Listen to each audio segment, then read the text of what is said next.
Assalamualaikum warahmatullahi wabarakatuh. Bismillah wassalatu wassalamu ala Rasulillah wa ala alihi wa sahbihi wa mawalah wa la hawla wa la quwata illa billahi wa ba'du. Qala Allah azza wa jalla ya ayyuhalladzina amanu taqullaha haqqa tuqatih wa la tamutunna illa wa antum muslimun, amma ba'du.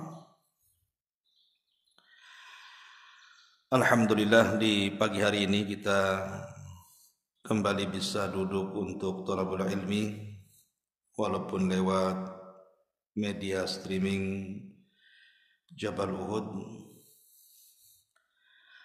Kita lanjutkan kajian kita masih membahas Al-Qasas wal Quran. Asyiral muslimin dimuliakan Allah Subhanahu wa taala. Kita tahu bahwa di zaman Nabi sallallahu alaihi wasallam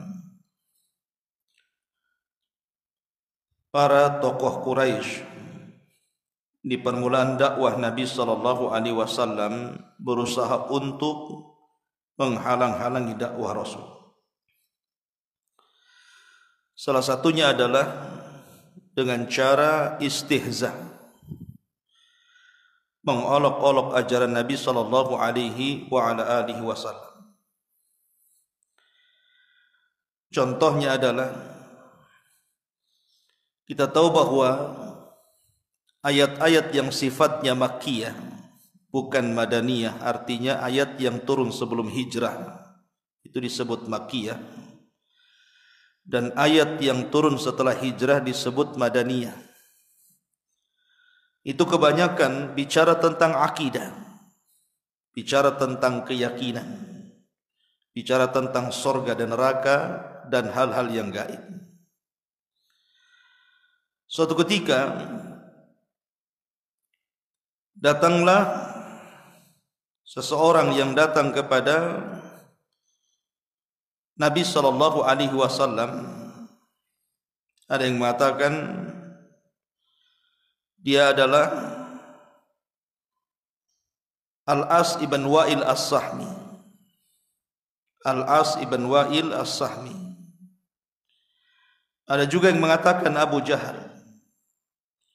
Dan ada juga yang mengatakan yang lainnya.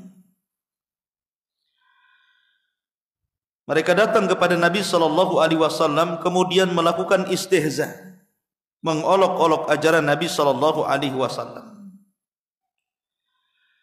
Mereka datang dan mengatakan, kalau seandainya apa yang dikatakan Muhammad itu betul, bahwa kami akan dibangkitkan setelah kematian kami, maka tentu Allah akan memperlakukan kami berbeda dengan dia. Dalam riwayat, mereka datang kepada Khabbab ibn Arad. Khabbab ibn Arad itu salah satu budak dari budak-budak pandai besi. Ketika dia masuk Islam disiksa habis-habisan oleh majikannya Al-As ibn Wa'il ini. Ketika dia masuk Islam, maka dia dipanggil dan mengatakan, Za'ama Muhammadun anna nub'atsu ba'dal mauti. Muhammad nabimu menyangka bahwa kami akan dibangkitkan setelah kematian kami. Maka demi Allah, seandainya memang Allah Subhanahu wa taala membangkitkan kami dari kematian, maka tentu Allah Subhanahu wa taala akan memberikan yang lebih baik dibandingkan yang kami terima di dunia. Begitulah ucapan mereka. Maka dari sini kemudian turunlah ayat Al-Quran.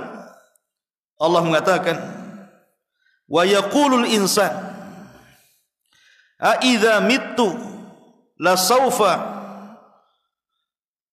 ukhraju hayyan awalan yadhkurun nas anna khalaqnahu min qablu wa lam yaku syai'an wa rabbuka lanahsyurannahum wasyayatin thumma lanuhdhirannahum haula jahannam jithiyah. thumma lananzi'anna min kulli syi'atin ayyuhum ashaddu 'ala ar-rahmani itiyah thumma lanahnu a'lamu billadzina hum aula biha silliyah. Dan berkata manusia, betulkah apabila kami mati bahwa kami sesungguhnya akan dibangkitkan menjadi hidup kembali, dan tidaklah manusia itu memikirkan bahwa sesungguhnya kami telah menciptakan dahulu sedangkan ia tidak sama sekali. Demi Tuhanmu, sesungguhnya kami bangkitkan mereka bersama syaitan, kemudian akan kami datangkan mereka di sekeliling jahanam dengan berlutut, kemudian pasti akan kami tarik tiap-tiap golongan siapa di antara mereka yang sangat durhaka kepada Tuhan yang Maha Pemurah, dan kemudian kami sungguh lebih mengetahui orang-orang yang seharusnya dimasukkan ke dalam neraka. Ma'asyiral muslimin yang dimuliakan Allah Azza wa Jalla, perkataan mereka ini persis seperti perkataan Abu Lahab. Ketika turun suratul Lahab, ada kata-kata sayasla naran dzata lahab, bahwa Abu Lahab itu akan dimasukkan ke dalam neraka yang menyala-nyala. Lah Abu Lahab ketika itu kemudian sesumbar di hadapan orang-orang dan mengatakan, in kana ma qala Muhammadun haqqan, kalau yang dikatakan Muhammad itu benar, saya selana rong zatalah, bahwa aku akan dimasukkan ke dalam neraka yang menyala-nyala, maka Muhammad itu telah salah katanya. Kenapa? Karena hartaku banyak, anak-anakku sukses, aku bisa tebus neraka dengan harta dan anak-anakku. Maka ketika itulah turun surah Al-Lahab, ma aghna anhu maluhu wa ma kasab. Sesungguhnya harta Abu Lahab dan anak-anak Abu Lahab tidak akan bermanfaat di hadapan Allah Subhanahu wa taala kelak pada hari kiamat. Ma'asyiral muslimin yang dimuliakan Allah Subhanahu wa taala, kalau kita melihat sejarah, perkataan-perkataan seperti ini juga pernah dikatakan oleh orang-orang terdahulu sebelum umat ini. Kalau anda baca dalam surah Al-Kahfi, itu ada kisah namanya kisah Ashabul Jannataini, kisah pemilik dua kebun. Kisah pemilik dua kebun ini sebenarnya dua orang yang bersaudara, kemudian mereka berserikat usaha. Akhirnya kemudian karena ada sesuatu hal, maka sahamnya kemudian dibagi dan usahanya dihentikan. Itulah memang Al-Quran mengatakan, wa inna minal khulata la yabghi ba'duhum ba'dha. Kebanyakan orang kalau sudah berserikat pasti ada masalah tuh. Pasti satu mengkhianati yang lainnya. Itu kebanyakan. Allah mengatakan, wa inna katsiran minal khulata. Kebanyakan orang-orang yang berserikat pasti ada masalah. Ya tidak semuanya, tapi sedikit yang tidak bermasalah. Tapi kebanyakan kalau sudah berserikat pasti masalah. Lah dua orang ini bermasalah, akhirnya kongsi, kemudian sahamnya dibagi dua. Lah yang satu kemudian dikembangkan, akhirnya membeli kebun dan kebun itu menjadi besar, menjadi kaya raya. Yang satu malah disedekahkan, habis uangnya disedekahkan. Ketika kemudian yang disedekahkan ini habis uangnya, maka dia mencari pekerjaan. Lihat kawannya, saudaranya yang kemudian kaya punya kebun, maka dia ingin bekerja kepada dia. Tapi kemudian setelah berdaftar jadi pekerja malah diejeknya. Kemudian kisahnya panjang. Yang intinya adalah ketika kemudian dia merasa bangga dengan kekayaannya, apa kata dia? Wa ma adhunnu as-sa'ata qa'imatun wa la in rudidtu ila rabbi la ajidanna khairan minha munqalaba. Apa kata dia? Aku kira kebun-kebun ini tidak akan binasa selamanya, dan aku tidak mengira hari kiamat itu akan datang. Dan jika sekiranya aku dikembalikan, ini syahidnya, dan sekiranya aku dikembalikan kepada Tuhanku, pasti aku akan mendapatkan tempat kembali yang lebih baik daripada kebun-kebun itu. Kenapa? Karena di dunia saya dimuliakan, maka kalau saya mati Allah akan lebih mulia lagi. Dia sangka bahwa kemuliaan itu ada pada harta. Rabbi akraman. Kalau dapat harta dia mengatakan Rabbku sedang memuliakanku. Tapi kalau dihinakan maka dia pun mengatakan Rabbi ahana. Lah kata-kata seperti ini ikhwatu fillah muliakan Allah Subhanahu wa taala. Banyak dalam Al-Qur'an. Banyak dalam Al-Qur'anul Karim bahwa di antara sifat orang kafir itu mereka menyangka-nyangka dengan perkara gaib. Syahidnya di sini. Jadi di antara sifat orang kafir itu suka menyangka-nyangka dengan perkara gaib. Padahal kalau kita bicara tentang yang gaib, tidak ada yang tahu kecuali Allah. Tidak ada yang tahu kecuali Allah Subhanahu wa taala. Lah akhir-akhir ini juga banyak orang-orang yang kemudian tersifati dengan sifat orang-orang kafir. Mereka kemudian menyangka-nyangka dengan perkara gaib. Sesuatu yang tidak ada yang tahu kecuali Allah Subhanahu wa taala, dia sok tahu pula di situ. Padahal Aisyah radhiyallahu anha pernah mengatakan, "Wa man za'ama annahu yukhbiru bima yakunu fi ghadin faqad a'zama 'ala Allahil firya." Barang siapa yang menyangka bahwa seseorang menghabarkan sesuatu yang akan terjadi besok, sungguh kata Aisyah, maka dia telah mendatangkan sesuatu kedustaan atas nama Allah Subhanahu wa taala. Lihat perkataannya, barang siapa yang menghabarkan sesuatu yang akan terjadi besok, maka dia telah melakukan kedustaan atas nama Allah Subhanahu wa taala. Karena kita tahu bahwa orang yang beriman kepada gaib itu kan terbagi menjadi dua kelompok ataupun dua macam. Gaib itu dua macam. Ada yang disebut dengan ghaibul mutlak, kegaiban yang mutlak, maknanya bahwa tidak diberikan pengetahuannya kepada makhluk kecuali Allah saja. Makhluk tidak tahu sama sekali. Contohnya umpamanya bicara tentang kiamat atau tanda-tanda kiamat besar atau soal hal-hal setelah kematian. Itu semua adalah perkara gaib yang tidak tahu kecuali Allah Subhanahu wa taala.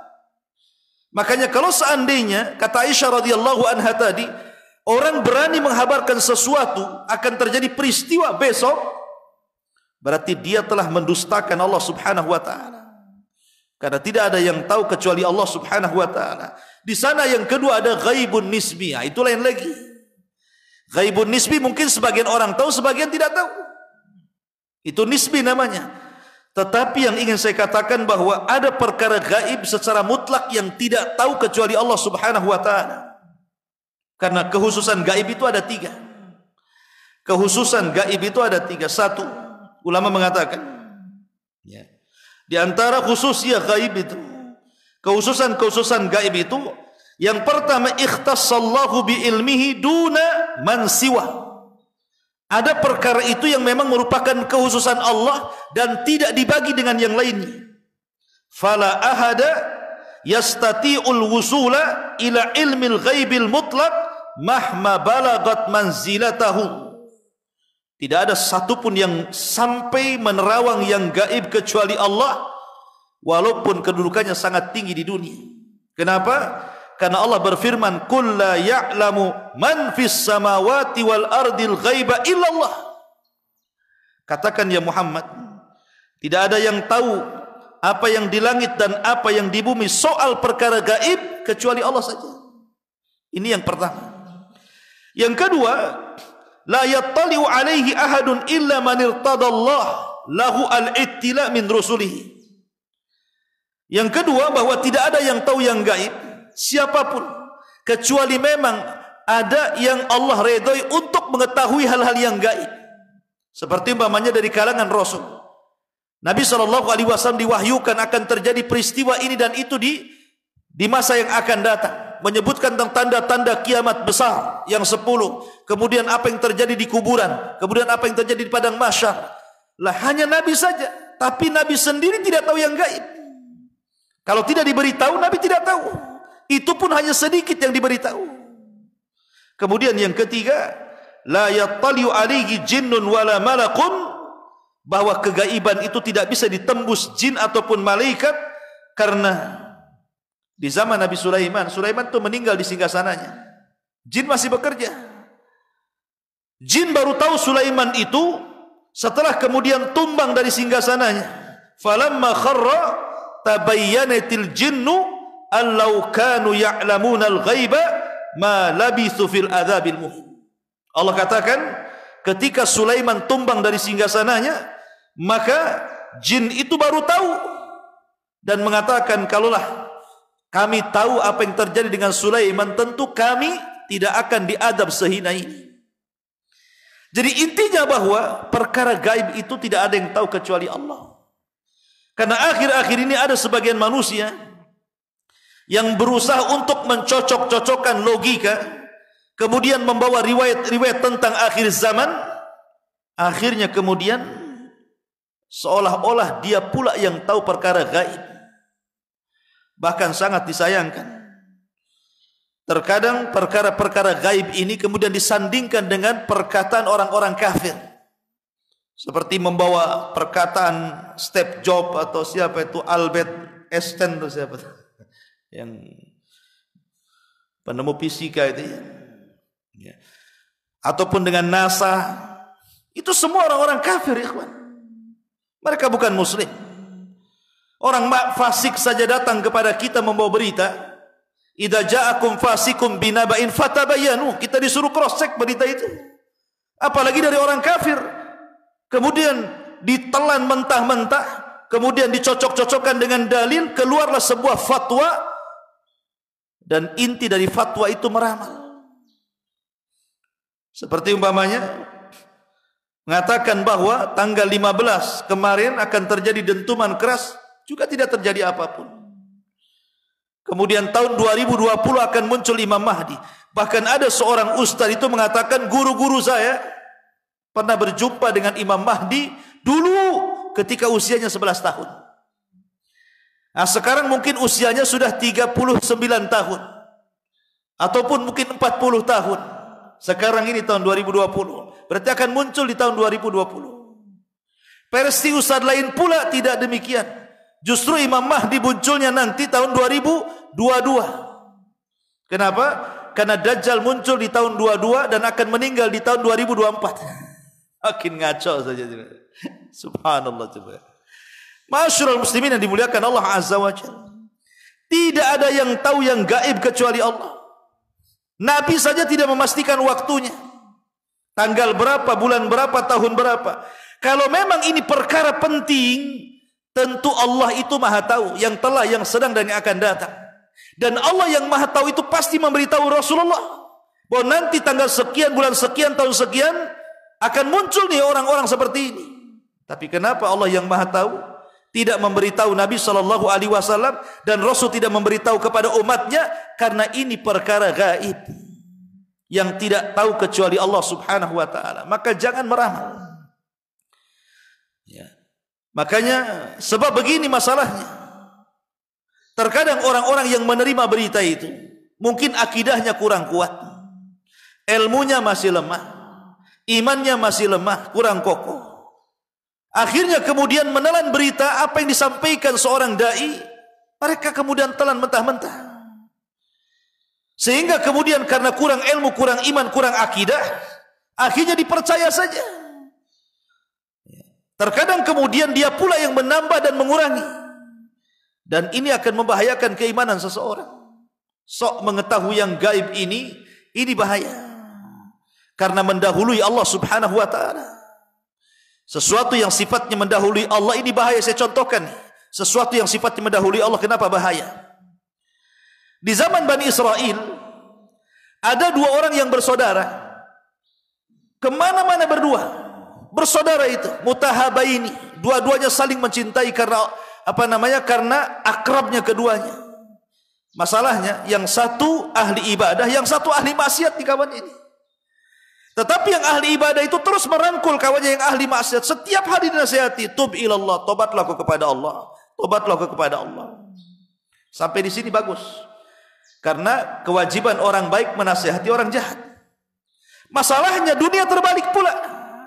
Ketika suatu ketika yang ahli maksiat ini dia bermaksiat dan maksiatnya menurut pandangan ahli ibadah itu sudah tidak bisa ditolerir, artinya sudah keterlaluan gitu ya. Marah yang ahli ibadah ini dan mengatakan illam tatub, kalau kau tidak bertobat, wallahi demi Allah, lan yaghfirallahu lak aw la yunjika minan nar.